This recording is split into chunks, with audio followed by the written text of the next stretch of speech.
I love the film. Why don't we just start off with the obvious as to what the approximate inspiration for something like this is. Always that moment when before you do it and then when you find yourself doing it. What was that moment, and when did you know you could actually do this, and how long it would actually take? And it was 2.5 years.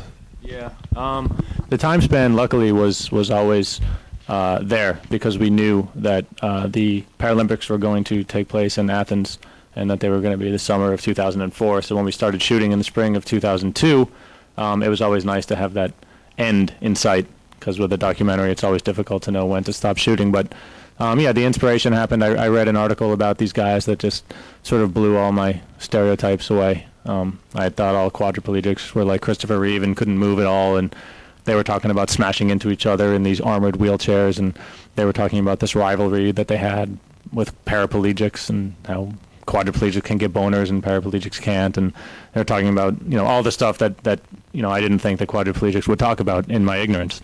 And Jeff Mandel and I, who Jeff is the other producer, were in the process of looking for a movie to make, and it dawned on us, of course, that we had never made a movie, and so Henry and I had been friends from a few years back, and that's how the team was born. We all sort of put our hands in, and yeah, and here.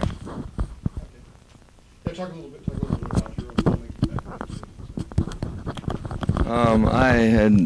filmmaking. I went to school for film. I had been directing second unit on movies, and I had produced a documentary and co-directed a documentary. So I was having a lot of fun with documentaries, and so this when Dana told me that about this article he'd read about quadriplegics who play rugby, it sounded astonishing and impossible and very cinematic. So that's what sold me. Actually, what sold me was frankly just those two words: quadriplegic rugby. You have so much coverage, those 400 hours. Talk about that, and you're getting so much film on. Well, there were a little over 200 hours of footage that we shot over 2 years. And these guys were just on board with what we were trying to do. I mean, it started out that we were making a movie about quadriplegic rugby, the sport and the rivalry and the revenge tale of Joe, who's the coach of Canada, and the history of the USA-Canada rivalry. But what it really was about, and what we set out to do, was to make a movie about what it's like to be a quadriplegic. And only part of that story is rugby. The best parts of the film take place off the court, and they are those moments between, you know, a quadriplegic guy and his son, the moments between a quadriplegic and the guy who turned him into a quadriplegic, the new quadriplegic, a guy who we started filming 4 months into 4 months after his accident, and how he was getting to know his new body. These things all took place off the court, and it was definitely our goal to not make a sports film, but to make a film about what it's like to break your neck. And the guys were just on board with what we were trying to do, and so when something happened in their life, they called us, and it was because we became friends with them and that we had that mutual trust and respect that we were able to get some of those intimate moments on camera, because they were always on board with what we were trying to do, which was to make a movie, again, about quadriplegics, not about quadriplegia. You know, a lot of documentaries sort of take this overview of a curious subject approach, and we wanted to make a character-driven story about this most horrific event, you know, losing the ability to walk, and also what it's like to play this sport, because it was one of the coolest sports that we had ever seen. One of the things that they talk about is the whole sexual dimension of the notion that they wind up with great girlfriends, and their lives go on much more than they would have expected. Talk a little bit about how that, how that's revealed to you, and some of how that affects the dynamic of the film in some ways. Well, as soon as we met these guys, they shattered every stereotype that we had ever imagined about people with disabilities. You know, they smoke, and they smoke up, and they get drunk, and they pop Viagra, and they get hotter girlfriends than we do, and they stay up later than we do, and they drink more than we do, and they are more athletic than we are, and they have stronger wills than we do, and just about, you know, they just about outmatch us on every level. They're like, you know, we were surprised to find that these guys were not made of glass at all. In fact, if anything, they were like soccer hooligans. But they also had this very philosophical side to them because, of course, these guys had gone through the most horrific trauma you could ever imagine, and you know, for years had to rehabilitate themselves. So they had a kind of an egolessness and a humility and a sort of a view of the world which was extraordinarily refreshing. But again, when put in the counterpoint of being a soccer hooligan, you know, that, you know, it created characters and people. Or rather, I mean, they're not characters, they're real people, but we met people that, you know, I think that, you know, we will continue to admire forever. They've become some of our best friends, these guys. Talk about the drinking culture, too. I wasn't disapproving of it, but I was so surprised how much there was. Well, you know, I think that they're not much different than any other rugby team. They, you know, they love to have a great time. They can drink anyone else under the table. They, you know, a lot of countries have their own chants and their own songs, and you know, the Canadians in particular were real. You know, these guys were real sort of beer guzzling, rowdy bunch, and you know, it was difficult for us to even just keep up with them. You know, much less not, you know, get drunk while we were shooting them. What surprised you about the sport itself, about the actual one that you actually got close up to? At first, the most surprising thing is the violence, because all you're seeing in close-up is these crazy, tricked-out chairs smashing into each other, and these guys who you thought were fragile flipping over and, you know, laying on the ground in a position that, you know, would probably, or it looks like, would break their neck again. So at first you're shocked by the sound of the crashing and the violence of the crashing and even the chairs themselves. Then you're sort of struck by the fans and how much they are into this sport. You know, sort of the wave and the cheers and the dedication that some of these fans have to their team. And then ultimately, you know, you end up being impressed, or I was, by the strategy involved. I mean, even the idea that these guys, you know, it's 4-on-4 on a basketball court, and the players are ranked between 0.5 and 3.5, and you can't exceed a total of 8 on the court. So it's very strategic in terms of your lineup. Do you want 4 2s? Do you want 2 3s and 2 1s? Do you want, you know, 2 1.5s and what is that, 3? You know, whatever, you can do the math. You know, and so the coach has to come up with not only a strategy for the players, and also just this very democratic way to play a sport. I mean, imagine if another team did that, which was like, all right, well, you know, Bonds is a 10, and, you know, Yaz is, you know, whoever, and that just this idea that they're trying their best to make the sport 100% fair, you know. And then you start looking at their playbooks, because, you know, it does sort of look like Kill the Man with the Ball when you first start watching it, but then you start talking to the people who have played the game and the people who coach the game, and there really is just incredible strategy to this seemingly simple game, and we were pretty blown away to see like a playbook this thick and to hear them calling out plays, and it was as competitive as anything that we'd, you know, ever seen. I mean, we're not the biggest sports fans. It's not, we didn't like grow up going to football games or anything like that, but I think the fact that we weren't sports fans actually helped this movie. We didn't really understand fully the plays and the strategy that was going on, but we understood what it looked like and its visceral reaction that it had in us, and we tried to reflect our experience on screen. You know, someone else's experience might be a little different. If they go see this, they might be horrified, but we thought it was the coolest fucking thing we'd ever seen. So we tried to translate that, the violence of it, the speed of it, the chaos of it on screen, you know. And it's just a reflection of our experience.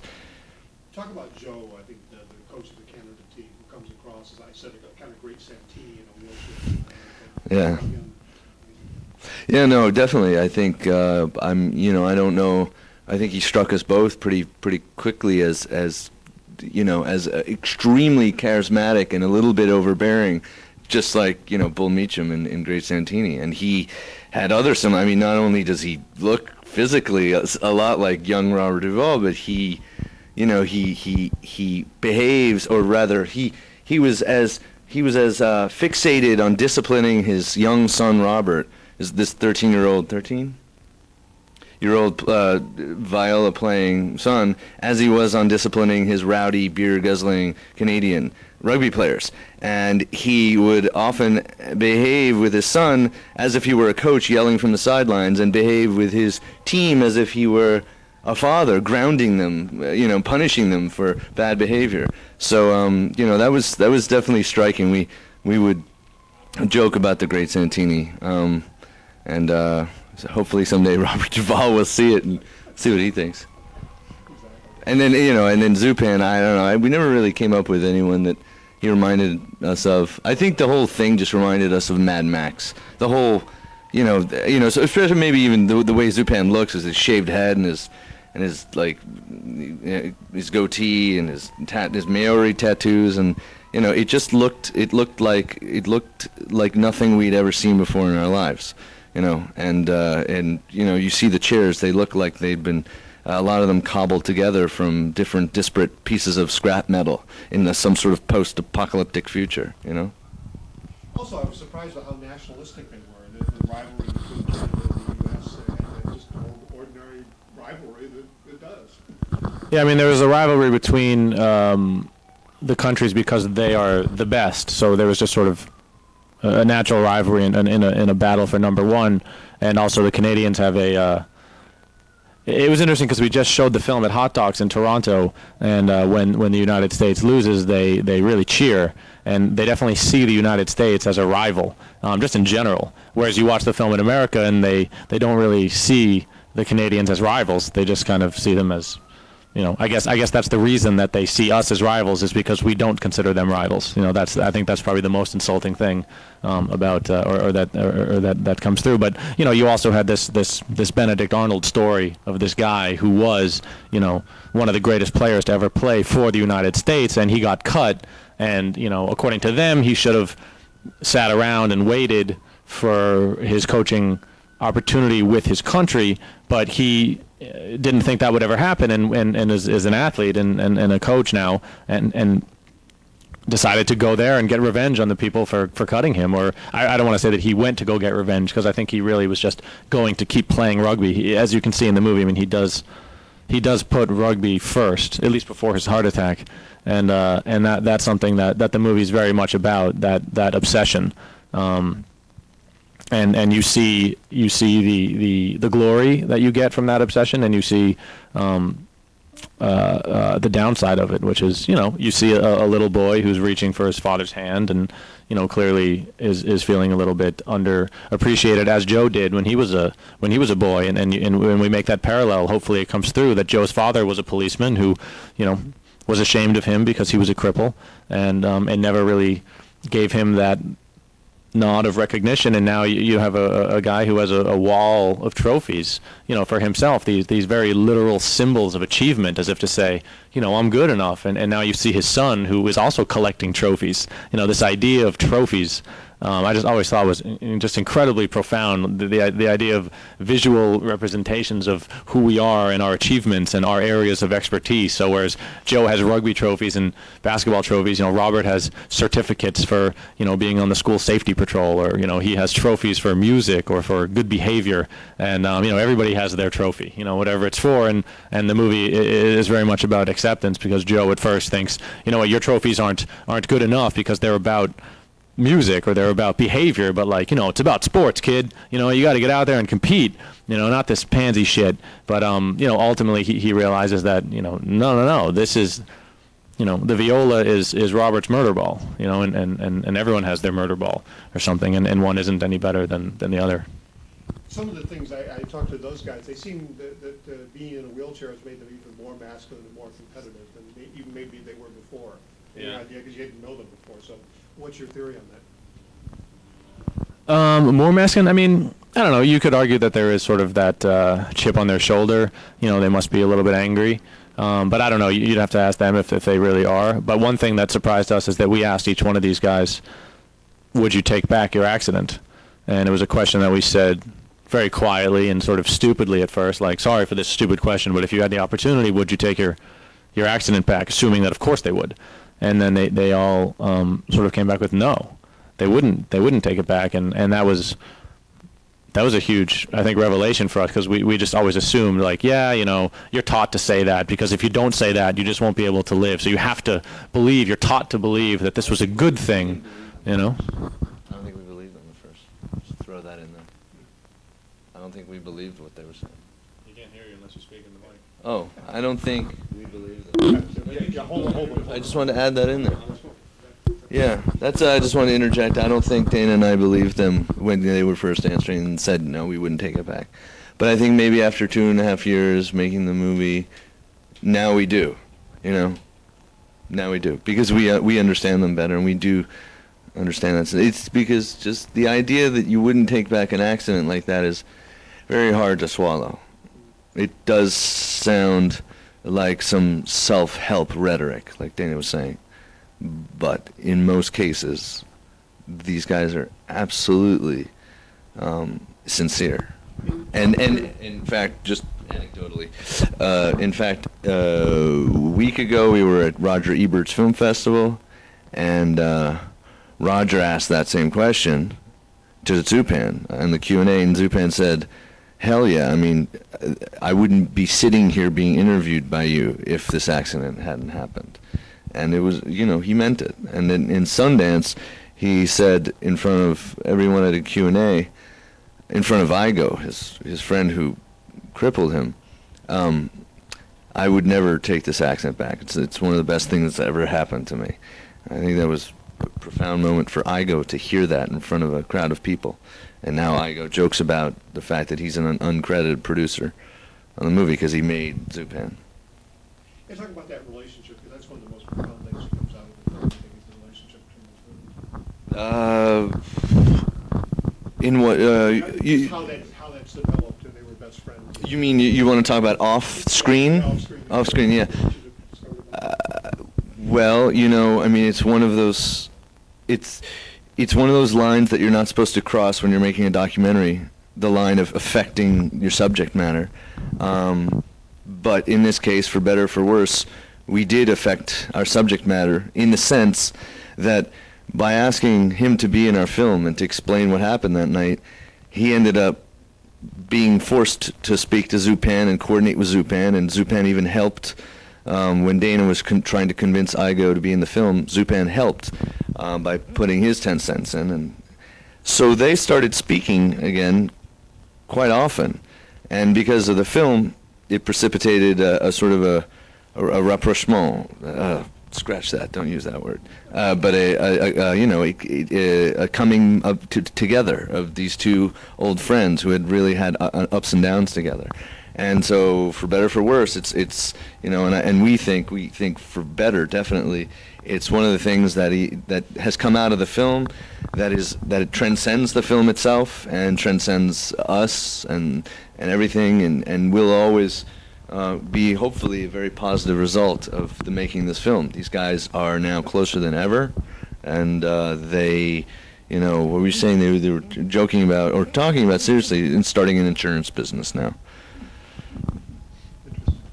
What's the most challenging thing that all these guys are 2.5 years? I mean, it's got to be hard, you know, to make sure that you get everything, not even knowing what it is you want to get.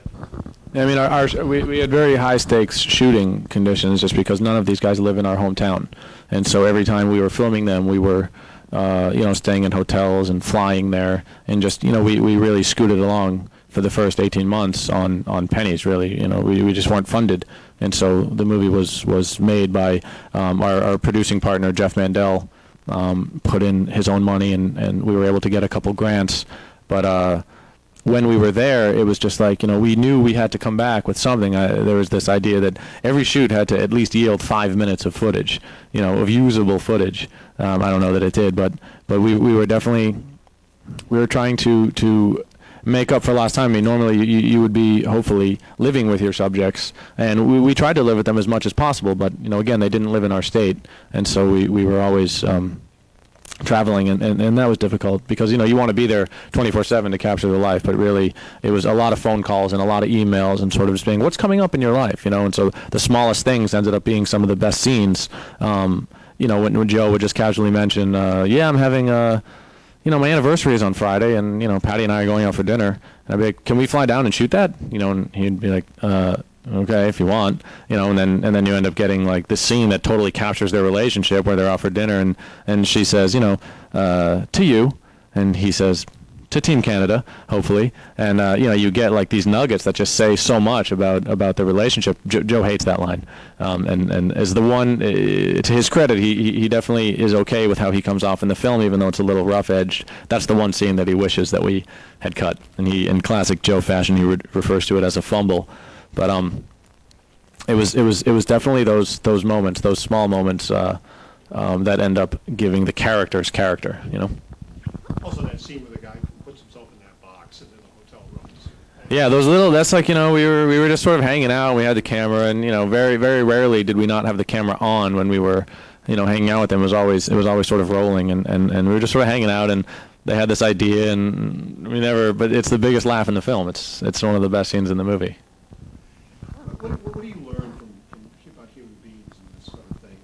Also, the families of these guys who are the supporting cast. Basically, what do you learn about them and how they go through this? I mean, it is a tragedy shared by, you know, everybody that's in that inner circle of a person's life. Whereas, you know, you look at the mother of a quadriplegic, and she is equally, if not more, affected by this accident. And that's, you know, I'm not a parent, and I don't know, but like, you know, when you speak to parents, they do feel the pain of their children, and they feel some responsibility. And but Keith, you know, who was a recently injured quadriplegic, who we followed around through rehab, we spent a lot of time with his mom, and that was one of the things that we really wanted to get across in the movie, that it's not a movie about, you know, quadriplegia. This is a movie. Should I stop? You know, it's a movie about these quadriplegics, these specific quadriplegics, and it isn't just about them, but it's about their girlfriends and their sisters and their mothers and, you know, their teammates, all of these people that touch their lives, because this injury affects, you know, everybody. It changes your whole family's life, and so we were definitely trying to get that across. Yeah. You had a hard time with the Greek officials in your competitions. You mentioned film or something. Yeah. Is it part of the sporting thing? We did. I don't know if you want or if you're interested, but the person who could give you some great stories about that is our producer, because he had to fight them tooth and nail to get us in there. His number is 917-361-7845. His name is Jeff Mandel. And, you know, if you just give him a quick call, he'll give you some very funny anecdotes about how tough it was. Yeah, but they were not very cooperative. I mean, Yeah, go ahead. What did you learn about filming in particular? Because this is like a great test of filmmaking, basically. Yeah, food? It's not food, it's water. Oh, excellent. Well, we need more of that, definitely. There's not enough water. More water. We already have a lot of water. Thanks, though. You don't want it? I don't think so. I mean, we already have 6 bottles. Okay. Okay. And you don't want coffee too? Yeah, the coffee's here. Do you want any coffee? I'm okay. You okay? Okay. Yeah. I gotta take it back to We'd love some food. I don't know if you're the guy we could talk to. Okay. I think we're okay with that. I'm sorry. Can you just ask the test? Filmmaking, because this is like one of the best. If you were going to go to film school, making this film would be better. Right. Well, I learned a lot, definitely. You know, I got extremely as I had. When I've directed other things, when I've directed either Second Unit or even the last documentary I worked on, which I produced, I was not the director of photography. And in many cases in the first film that I made, I was not the director of photography. So this taught me, you know, we didn't have money for a director of photography. So I ended up, you know, handling the camera myself. So it taught me a lot about how I actually love to handle the camera myself, because there's a certain immediacy there that, you know, you have an idea and you execute it immediately. You don't have to go talk to a DP. So that was fun. There were a lot of filmmaking challenges posed by this film. You know, we didn't have the money or the crew to shoot multiple cameras. So a conversation was a challenge, both audio and video, visually and auditorily, or whatever the word is. And so we devised different ways to be able to be extremely, light and quick. And Dana, we devised this thing where Dana had a microphone with a receiver on the end, which was basically a radio mic. So he didn't have to be attached to me with a wire. He could roam as he wished freely. Though there was also a separate sort of guide mic on my camera. It permitted Dana to go stand near someone very far away from me, and for me to use a long lens and frame him out of the shot, but get these incredibly intimate moments where Dana just seemed like he was standing nearby with he didn't have a boom pole, he just had a shotgun mic near him at waist level. And so we were able, with this outfit, we eventually got to a place where we were able to really grab intimate moments in a very efficient way with this sort of setup, with the long lens on the camera and the roving microphone. And that's part of the biggest challenge making a documentary like this is to not be in the frame, not be present, not have them looking at us, not have them talking to us, have them forget that we're there entirely, so that we become invisible, we become fly on the wall, and so that only then can they really become comfortable when they forget that we're filming, to be open and vulnerable and have moments where they are just themselves. And we hopefully captured a few of those moments where they forgot we were there, entirely. And final question, is there any struggle of any particular footage being in or out of the film that you had? Oh, that's a good question.